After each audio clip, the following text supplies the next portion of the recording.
today is really a hymn-packed day because Pastor John was going through Joy to the World, taking his cue from that in Psalm 98, and looking at that. And this morning, as part of our Sunday school series over Advent, we're going to be looking at this hymn this morning, which is O Come, Emmanuel. Keith, do we have any extras?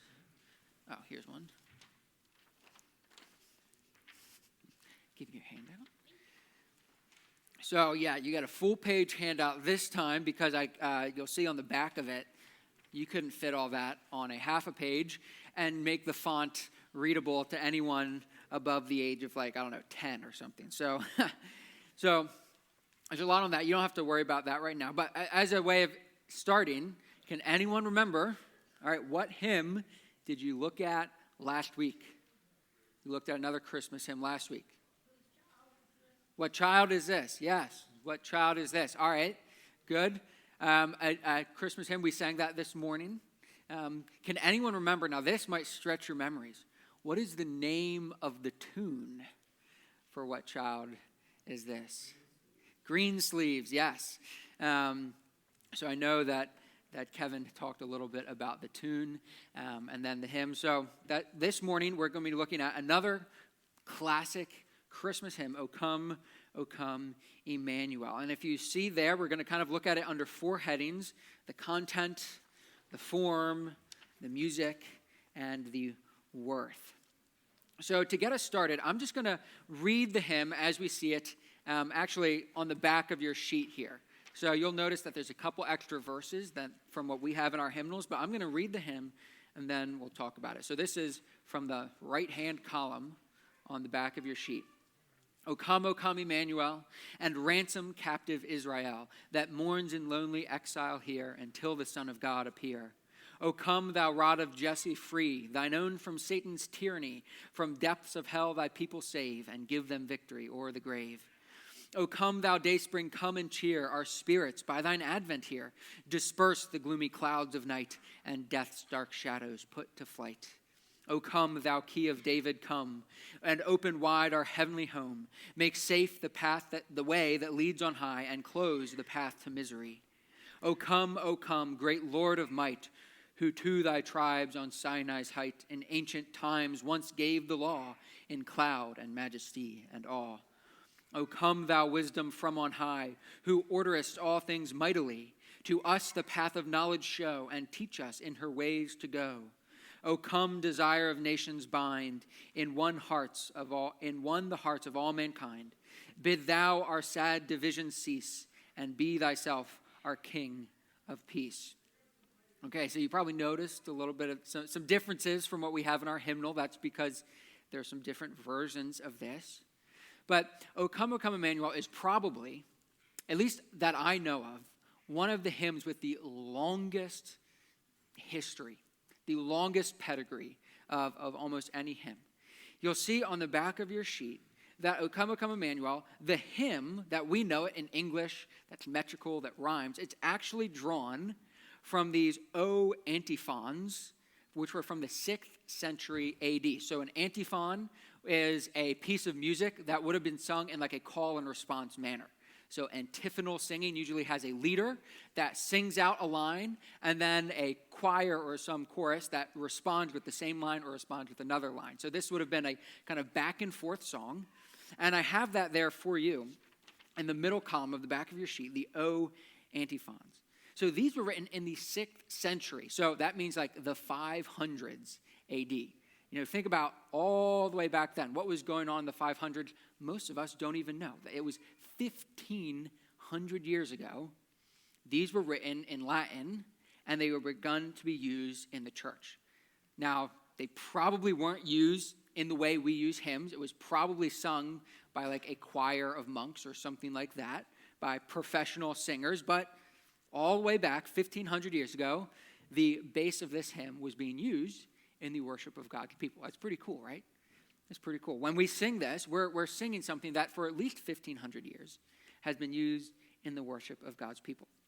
But it goes back further than that, because all of these O antiphons from the 6th century, they were drawn from Isaiah. And if you think the 6th century is a long time ago, Isaiah wrote his prophecies around the 8th century BC. Okay, so 1,500 years ago, these were written, and then an additional 1,100 years before that, Isaiah was writing his prophecies, at least. So these are old verses. I mean, they are very old. And if you see on the back of your sheet, you'll notice that each one of these verses comes from a prophecy about Christ. This is really cool because when we're singing these, though you're not going to find these written in Scripture in the way that they are, what we're really doing is we're singing upon the basis of Scripture. We're singing upon the basis of what Isaiah wrote over, 1,800 years ago, roughly, a long, long time ago.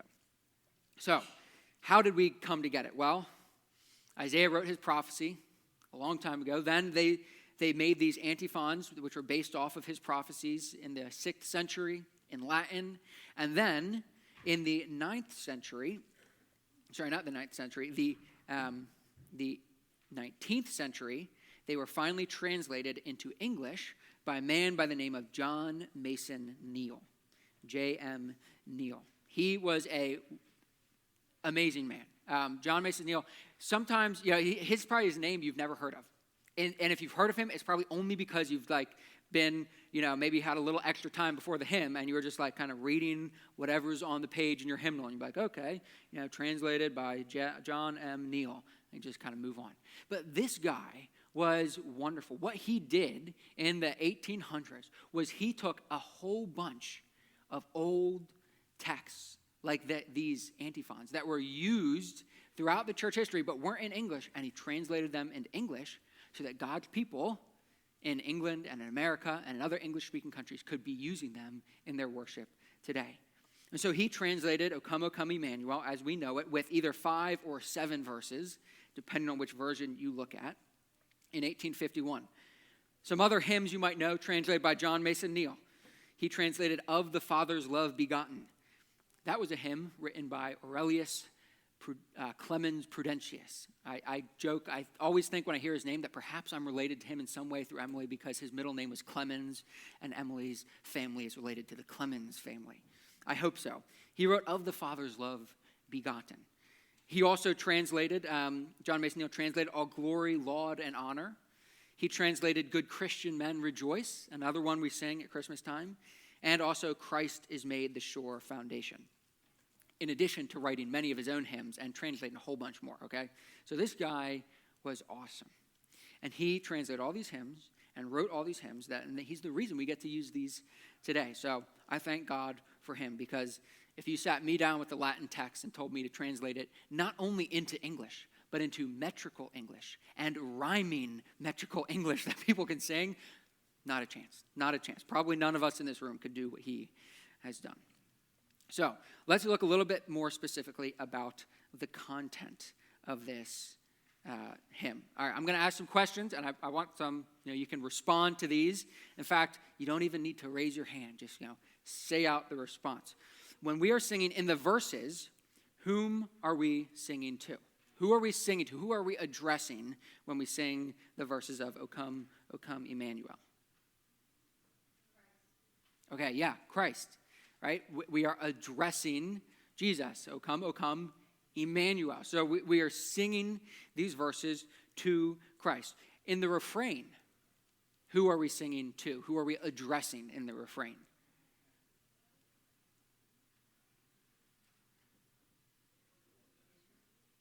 Yeah, okay. Rejoice, rejoice.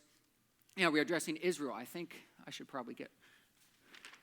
Your handouts are slightly different from the one I printed out earlier, so I'll grab one of yours. Yeah, we're addressing Israel. Rejoice, rejoice. And then Emmanuel, but we're not saying speaking to Emmanuel, telling him to rejoice. We're saying Emmanuel shall come to thee, O Israel. So when you're reading hymns, a good rule of thumb is when you see that word O, whatever comes after that is that's who it's telling you you're singing to or speaking to. Now, when it's O-H, that is more of an exclamation, like, oh, how great the love of God, or something like that. But when it's just the O, that's telling you you're addressing someone. So, O Israel. So we're singing to Israel. Now, in the context of this hymn, we're singing to one another. We're not singing to someone who can't hear us. We're not singing to a foreign nation. No, we are singing to the church addressed as Israel. So with that in mind, what is the position, what is the time period of history in which this hymn is kind of inviting us to place ourselves? Yeah, when they were in exile. Yeah, shall come to thee, O Israel. It says, the first line is, O come, Emmanuel, and ransom captive Israel that mourns in lonely exile here. So this is kind of an exile hymn, saying that, just like Israel, we are not at our final home. We are not where in the promised land, so to speak. And so it's inviting us to kind of sing in solidarity with them at that time, looking forward to the coming of Christ. We're invited to position ourselves as Israel was in the exile, longing for the coming Messiah. But it's also fitting for us to sing now, even though Christ has already come, because we're singing, O come, Emmanuel, thinking primarily of his first coming. But as Pastor John was telling us this morning, there's also another coming, that Christ will come again. So I think it's actually fitting that we can still sing this hymn. We can still sing, O come, Emmanuel, even though Jesus has already come, because we're also looking forward to his second coming. And there's a legitimate way in which that we are positioned as Israel was in the exile. In fact, if you read the book of Hebrews or if you read 1 Peter, you'll see that the analogies it draws between the church and Israel, it's never like Israel in the land, under the kingdom. It's always Israel in the wilderness, Israel in exile.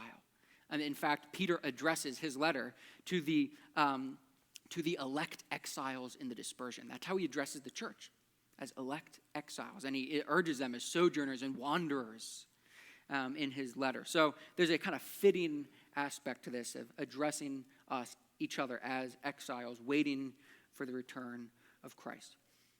Now let's dive in a little bit deeper. What you'll notice, and what I have laid out on the back of this sheet for you, is that this hymn is structured according to Isaiah's prophecies. Each verse of this hymn takes an image for Christ from the book of Isaiah and makes that the central theme of its content. And so you'll see that it talks about Christ as Emmanuel, a rod of Jesse, a dayspring, key of David, great Lord, wisdom from on high, and desire of nations. And in the corresponding row to each of those, you'll see the prophecy from Isaiah. For example, the first one, O come, Emmanuel. What's the prophecy from Isaiah? It's Isaiah 7:14. Therefore, the Lord himself will give you a sign. Behold, the virgin shall conceive and bear a son, and shall call his name Emmanuel. We read in Matthew that Matthew specifically says that this is fulfilled in the birth of Christ. And so we're singing using an image drawn from Scripture about a prophecy about Christ. Let me give you another example that we don't see in our hymnals, but look at number 4 on our sheet, Key of David. It says this, O come, thou key of David, come, and open wide our heavenly home. Make safe the way that leads on high, and close the path to misery. So, calling to Christ is the key of David, to open and shut. All right, well, what does it say in Isaiah? Isaiah 22:22. I will place on his shoulder the key of the house of David. He shall open and none shall shut, and he shall shut and none shall open. It's a text that's alluded to in the book of Revelation, talking about how Christ possesses the keys of death and Hades. Okay? And he can open and he can shut. So this is about Christ ultimately, and so we see it, being the basis of our text as we sing. In our hymn, now this is where I'm going to actually talk about what we have in our actual hymnal. In our hymnal, we only have 4 verses. So for whatever reason, the editors of our hymnal decided that, how many do we have here? 1, 2, 3, 4, 5, 6, 7 was a little too many. Maybe they couldn't fit it all on the page or something like that. So they've condensed this hymn to 4 verses. The first 2 are verses 1 and 3 from John Mason Neal's translation. And then verses 3 and 4 in our hymnals they were added by a man named Henry Coffin in 1916. He translated some more of these antiphons from Latin into English to round it out, what John Mason Neal had done. And so if we look at our hymnals, there's actually, despite the fact that they picked and choose some of the verses and didn't go in the exact order that it was in Latin or that John Mason Neal wrote, there's actually still a structure to this hymn. Look at what the first verse says. The first verse comes, addresses Emmanuel, and then the petition is this: ransom from exile. We're saying, come, Jesus, ransom your people from exile. And then in verse 2, bring light to darkness and death, addressing Jesus as the day spring. Come and cheer and bring light to darkness and death. So we're coming to say, come, Jesus, ransom us from exile, bring light to darkness and death. And then, verse 3, addressing Christ as the wisdom from on high, we're asking him then, having done that, to lead us in the path of knowledge. Show us the path of knowledge and cause us in her way to go. Right? It makes sense that this is coming after those. So there's a kind of come to ransom, defeat death and darkness, lead us in the right path. And then the verse 4 kind of goes all the way to the end about bringing peace to the world, addressing Christ as the desire of nations. We ask him to bind all peoples in one heart and mind, bid envy, strife, and quarrels cease, fill all the world with heaven's peace. All right? That verse is explicitly looking forward to the second coming. So even though our editors have selected, they've done so wisely and still remaining a theological movement in this hymn. It wouldn't make sense to just rearrange these verses in any order. It wouldn't make sense to start with verse 4 about, bringing peace to the world and making envy, strife, and quarrel cease, and then sing about light from darkness, and then, the path of knowledge, and then ransom from exile. No, there's an order about the experience of coming to Christ, being ransomed, having death and darkness defeated, being led along the path of wisdom, and then being brought in that final state where Christ is defeated and brought peace to the world. So there's some order to it. Does anyone have any other observations about the content of their hymn as you're reading through it? Maybe some things you've thought about that I didn't say. Feel free if you have any observations about the content of this hymn. If not, we'll move on to the form. All right. So, as with any good hymn, a good hymn is a good piece of poetry. So you'll notice that it works when you just read it out loud. It sounds like poetry. Let me just read verse 4 from your sheet here. O come, thou key of David, come, and open wide our heavenly home. Make safe the path that leads on high, and clothes the path to misery. Let me read the next one. O come, great Lord of might, who to thy tribes on Sinai's height in ancient times once gave the law in cloud and majesty and awe. It's carefully structured, and it works as a poem. One of the things that frustrates me most, and this is a little thing that's ultimately insignificant, is when we get given kids' books, and kids' books that just are written by someone who it seems that they just couldn't understand the natural rhythm of the English language.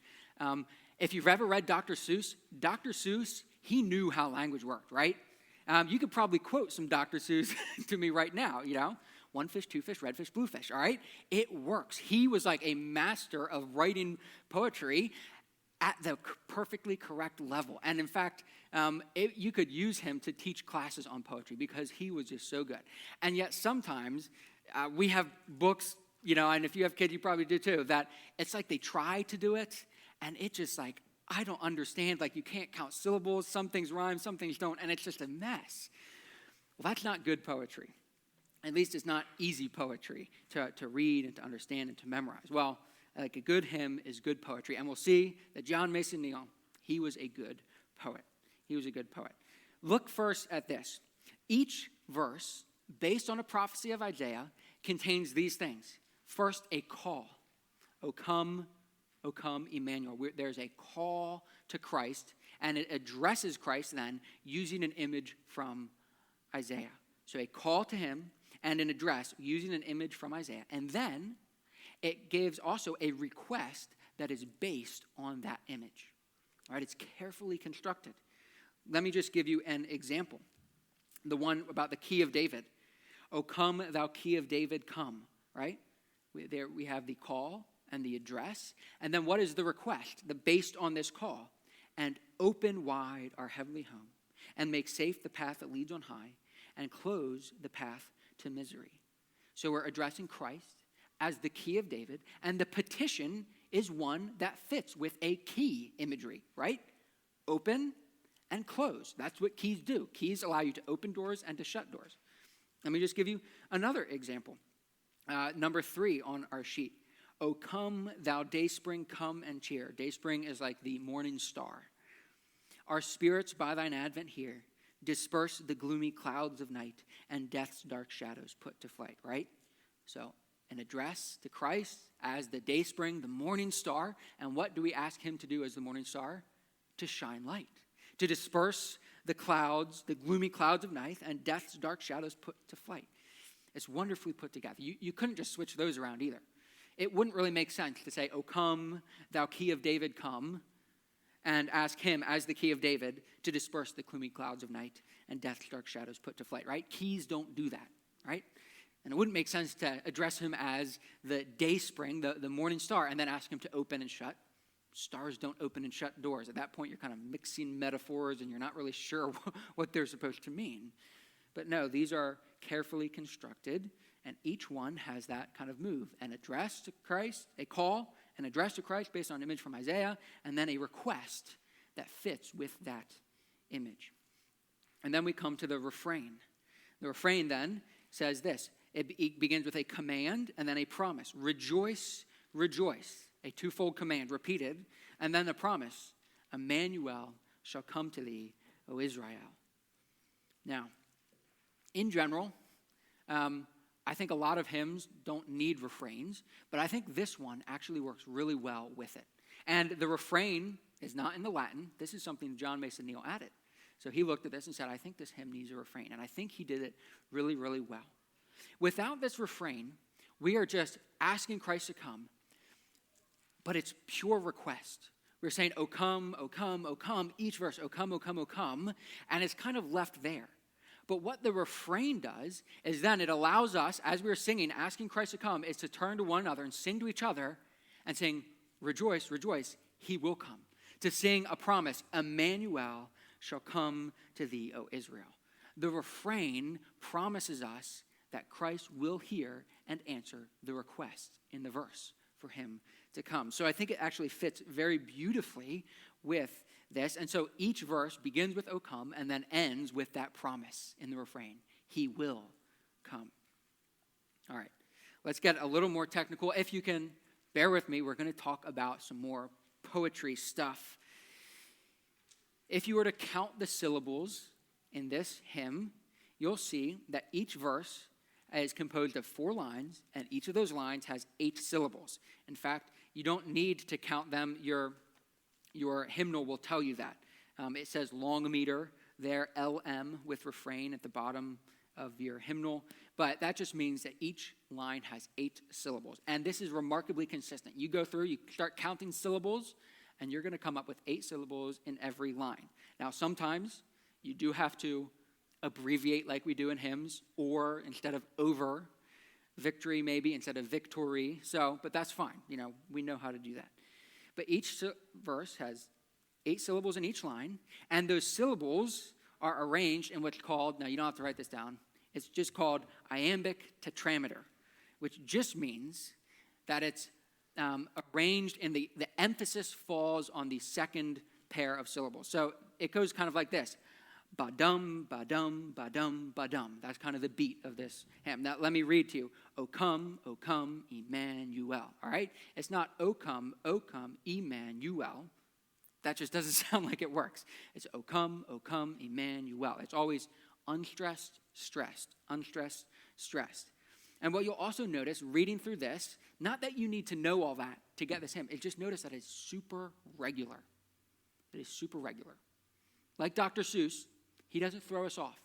He doesn't lead us to expect the da-dum, da-dum, da-dum, da-dum, and then throw us a curveball in one of the verses and say da-dum, dum, da-da-da-dum, or something like that. No. He just gives us very regular 8 syllables, and it's da-dum, da-dum, da-dum, da-dum. It makes this just very easy to memorize. It sticks in your brain, and it's very easy to sing together. More on the form, and probably the thing that sticks out to us most is that there's a rhyme scheme to this hymn as well. And the rhyme scheme is A-A-B-B. So usually, in most of the verses, sometimes he plays around with this, the first two lines rhyme and the second two lines rhyme. Let me just give you an example. O come, great Lord of might, who to thy tribes on Sinai's height, might and height, in ancient times once gave the law in cloud and majesty and awe. So there you have might, height, law, awe. All right? They rhyme. Now, why is it important to notice these things? You don't need to notice any of these things and have them consciously in your brain. What we're doing here is kind of looking at this, pulling back the curtain and asking, why does this hymn just work? Why does it work so well? And it works so well because it's carefully composed so that it will. It's composed so that it's regular, and we kind of know what to expect. We know what to sing. It's composed so that it rhymes and it sticks in our head. It's easier to remember one fish, two fish, red fish, blue fish, than one fish, fish two, green fish, yellow fish, right? Or something like that. It's like that just doesn't work. One fish, two fish, red fish, blue fish. Just like that, this one is written so that we can memorize it, so it sticks in our heads, and it works. And it uses the imagery well as well, but we've already talked about the imagery, so we won't dive into that too much here. And I think the clock is wrong. Oh, the clock is more right than I thought it was, so. But I'm trying to go from my phone because I noticed it was a little off. We're going to close by singing this hymn, but before we get there, we have two more things to talk about, the music and the worth. And these are a little bit quicker, partly because my knowledge is less extensive in the music side of things. I have more ability with poetry than I do with music. But the music was written by a man named Thomas Helmore. And if you look in our hymnals, he actually arranged this hymn in our hymnals, to be sung in unison. In many hymns, you'll see that they're written to be sung in four-part harmony. That's where you have the, soprano, alto, tenor, bass. Well, this one, you don't have that. It actually says unison right up top there under the Bible verse in our hymnals because it was written to be sung in unison. And he wrote this tune to go with this hymn, and I think he did a great job. He wrote it in a minor key. It's E minor, I believe, and that fits with the theme, right? It's a hymn of longing, a hymn of wanting someone to come who isn't yet there. It's a hymn of mourning in exile, right? We're singing to Christ, we're longing, we're languishing, we're waiting, and that fits, right? So he wrote it in a minor key to convey that longing aspect of the song. In fact, a lot of our Christmas hymns are written in minor keys because I think it works. Though it's a time of joy, it's also a time of waiting and anticipation and expectation. Each line is also remarkably similar. Just like poetically, the lines are all very symmetrical, so musically. Each line is composed of 9 quarter notes ending with a dotted half note. So you have 9 kind of one beats, and then ending with a dotted half note, so 3 beats. And it means that that's just very regular as well, just like the poetry. So the music, it's very regular, it's very singable, you know what to expect. And then the refrain, though, breaks from this pattern. It breaks from this pattern in that it begins with rejoice, rejoice, kind of breaking from that 9 and 3, but then Emmanuel shall come to thee, O Israel, goes right back to that 9 quarter notes, one drawn out, 3 notes. And notice something about that refrain as well, musically, why it works. You sing the verse in the minor key, O come, O Israel, and ransom captive, Emmanuel, and ransom captive Israel that mourns in lonely exile here until the Son of God appear, minor key. And then you get to the refrain, and what do we sing in the refrain? Rejoice. And you know what it does with that first rejoice? It transitions to a major key. You probably noticed that you hear it slightly differently. We sing the first rejoice in a major key. We've broken out of the minor key of longing, and now we're singing in a major key, rejoice, which fits with that. And then the second rejoice comes. And you know what we do with that second rejoice? Right back to the minor key. I love this, that it's giving us a rejoice in major key, like, yes, he has come, and then reminding us, I think musically, what it's doing is rejoice, Emmanuel shall come to thee, O Israel. That second rejoice, it goes back to the minor key because it's reminding us, though he has come, it's not yet all the way there. He has not come again. There is still something we are waiting and longing for, and that's what the refrain is going to point us to. He will come, but he has not come a second time yet. So there's a way that this tune is crafted to fit well, to help the meaning of this text. And you'll notice that it feels ancient, right? When you sing this tune, it doesn't feel like it was written in the last 20 years. It doesn't even feel like it was written in the last 200 years. It feels like it was written a long, long time ago. At least that's the sense I get from this. This is more subjective. I couldn't tell you exactly why, but this tune kind of feels like an ancient tune. And I think that fits really well with this hymn, because what did we see about this hymn? This hymn's roots go back like 2,800 years or something like that, roughly. It goes back a long, long way, all the way back to Isaiah, and then at least all the way back to the antiphons of the 6th century. This is an ancient hymn, so it is fitting that an ancient tune would be put to this text. That's the music. Some of you probably have much more musical training than me and could tell me a lot of things that this does. Probably Gail could tell me a whole lot more musically about what this does that I just don't get because I don't play the piano. And I know, but that's the reflections I got from this, just thinking about, all right, why does this work musically? Why does this hymn work so well? The worth. There's a reason we sing this hymn every year, because I think this hymn is worth singing. It has blessed centuries of Christians used in worship and centuries of God's people as the content, all the way from Isaiah till now. The content of this hymn has been blessing God's people. And so I think it is wonderful that we sing it. It is well worth our time to sing and learn. And I fully expect 500 years from now, when we will all be long gone, and probably this is a hymn that is just made to last.